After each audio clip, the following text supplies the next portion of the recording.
Minisitule y'ebyenjigiriza yafuna okusaba kw'abantu 661 abali baagala okuwa ensimbi za gavumenti ez'okwewola basobole okusoma. Ku bano 2,288 bo tebalina bisaanyizo bya kuweebwa nsimbi zino, olwo 3,781 ne basigala ku lukalala bongere okwekennenyezebwa.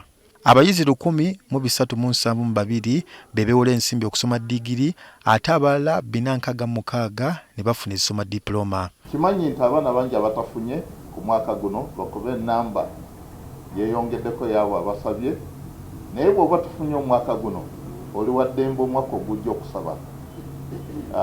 Tekigaana gwe ne bw'oba omaze emyaka 5 ng'otudde waka oli waddembe okusaba. Abayizi ab'obuwala abasaba ensimbi zino kirazze nti beeyongedde okuva ku 317 omwaka oguwedde okudda ku 709 mu lusoma lw'omwaka guno ogwa 2024-2025.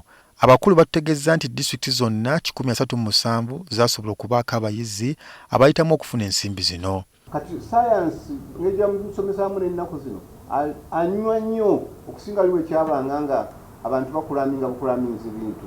So ekireetedde abawala nabo okutandika okunyumirwa sayansi, okutandika okunyumirwa ebigenda mu maaso, era namba zaabwe kati kumpi zitandise okubalansinga n'ez'abalenzi. Kyokka bano bongedde okujjukiza abayizi nti akasimbi babawola kawole so si kubulawo nako. Si za bwereere za kusasula wazeewo za kwewola.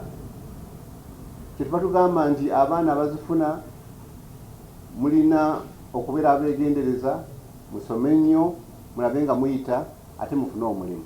Omuyizi afunye ensimbi zino bw'amaliriza okusoma aweebwa ebbanga lya mwaka gumu olwo atandika okuzzaayo ze yeewola. Tukuwayo grace period mwaka gumu ne tukuwa period eriddabo okubisamu emirundi 2. Bw'oba osomye emyaka 3 looni eyo bogisasula emyaka 6. Bw'omala omwaka gumu nga tosasudde tukubuuza olina bizibu ki, otwandiikira ne tukwongerayo tugenda tukwongerayo emyezi 3.